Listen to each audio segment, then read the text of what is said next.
padyak, mga paps. Bago tayong video ngayon, unboxing video. Meron dumating na package. Yan, galing sa online. Ito ay isang cassette, road bike cassette. I-unbox natin to. Na cassette na to. Actually, nabuksan ko na to. Tinignan ko na to kanina eh. Nabuksan natin kung ang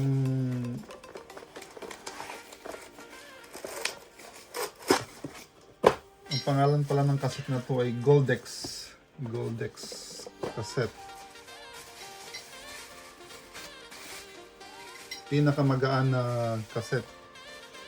Mas magaan pa sa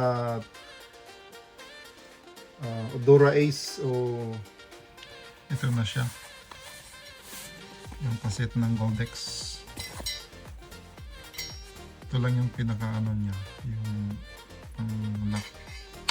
Parang buo siya. CNC kasi ito na cassette eh. Parang isang solid na bakal tapos CNC lang nila.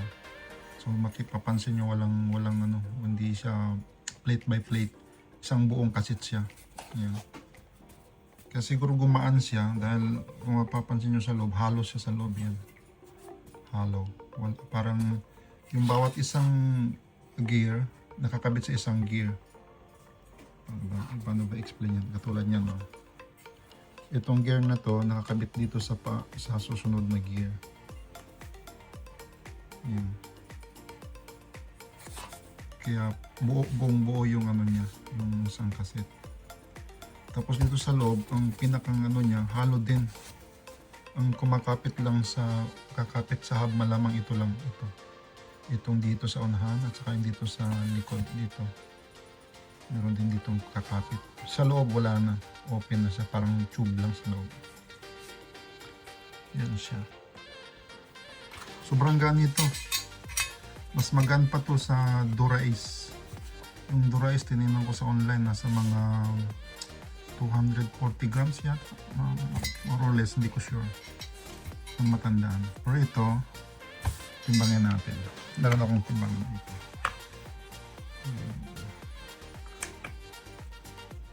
Timbangin natin ito.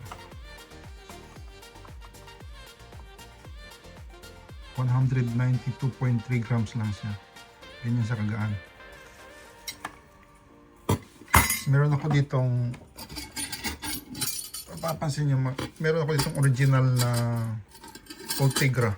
Ito, original itong Ultegra na cassette.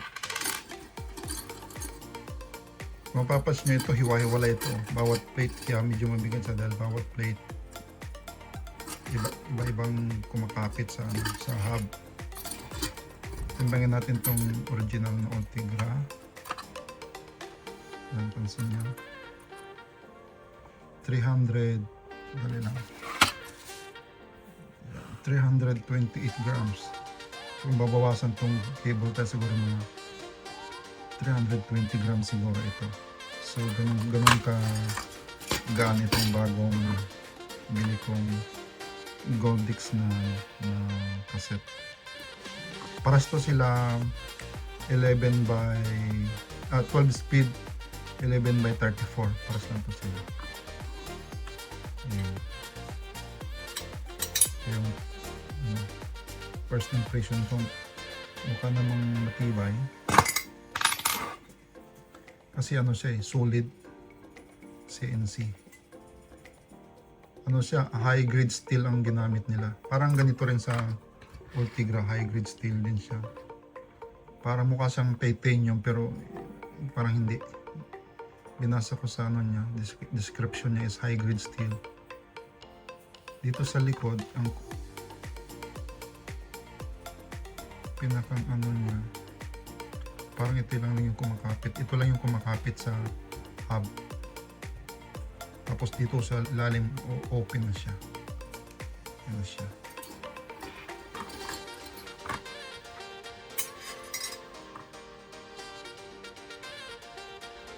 Kakabit ko sa gulong ko. Tingnan natin lalong gagaan yung bisikleta ko. Ano po yung cassette natin nakakabit na sa sa Orbea natin. Yan na sila.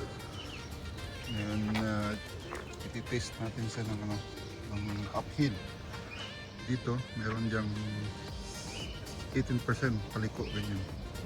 Susubukan natin yung tibay niya kung kakayanin ba niya yung 18%.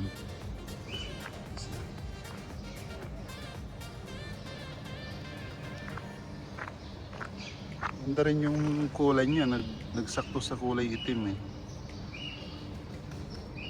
Kasi puti yung bike ko, sumakto yung kulay itim niya. Bumagay, kumbaga. Bumagay kay Orbea. Tsaka smooth yung ano niya, shifting niya. Dati doon sa original Ultegra ko, may mga sabit-sabit pa siya eh. Pero dito, wala akong naririnig. Napaka smooth. Okay siya.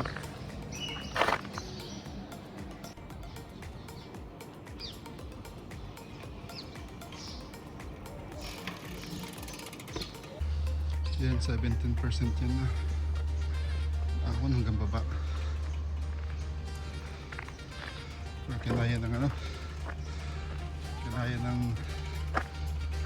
Golex.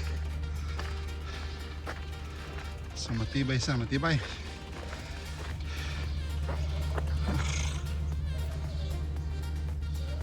Kayang-kaya, hindi pa nga nakaano. Full gear. Highest gear. Parang yun na, 17% yun.